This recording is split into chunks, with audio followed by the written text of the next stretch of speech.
অন্নপূর্ণা যোজনার ৩,০০০ টাকা একবার অ্যাকাউন্টে ঢুকে গেল মানেই কি চিন্তা শেষ?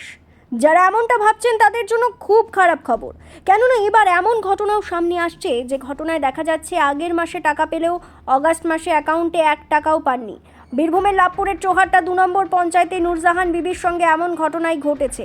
তিনি অন্নপূর্ণা যোজনার দ্বিতীয় কিস্তির টাকা পেলেও তৃতীয় কিস্তির টাকা পাননি। কেন পেলেন না তা জানতেই তিনি শুক্রবার লাভপুর ব্লকে এসে হাজির হন। দ্বিতীয়টা পেয়েছি, দ্বিতীয়টা পাওয়ার পরে এমনি যে ঢুকবে টাকা চেক করলাম, ঢুকে নেই। যেখানে কাজ করছি সেখানে কেন, সেখানে পাঠাইলো, বলছে যে ওই আমরা বুলক যাই।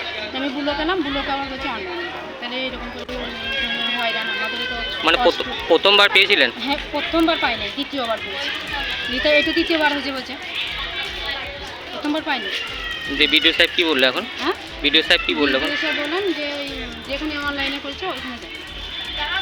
জিজ্ঞেস করলো যে স্বামী কি করে, স্বামী নাই, লাইনে স্বামী বসে দেয় নেই, লাইনে।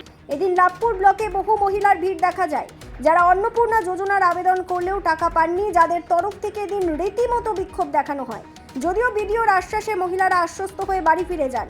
আমরা সবাই একসঙ্গে জমা দেওয়া তারা ৩,০০০ টাকা করে টাকা পেয়ে গেছে, কিন্তু আমরা বেশি না কিসের জন্য? আমাদেরও তো পাওয়ার দরকার।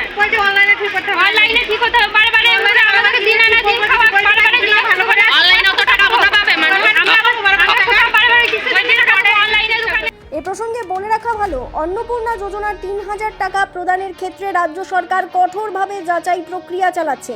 সূত্র মারফত যা জানা যাচ্ছে তাতে আগের দুটি কিস্তি প্রদানের ক্ষেত্রে অনেকেই যোগ্য না হলেও টাকা পেয়েছেন, আর সেই সব উপভোক্তাদের ঝাড়াই বাছাই করে বাদ দেওয়া হচ্ছে। এমনকি অন্নপূর্ণা যোজনার ওয়েবসাইটে এখন অযোগ্য মহিলাদের নামে যে কেউ অভিযোগ জানাতে পারেন সেই ব্যবস্থাও করা হয়েছে।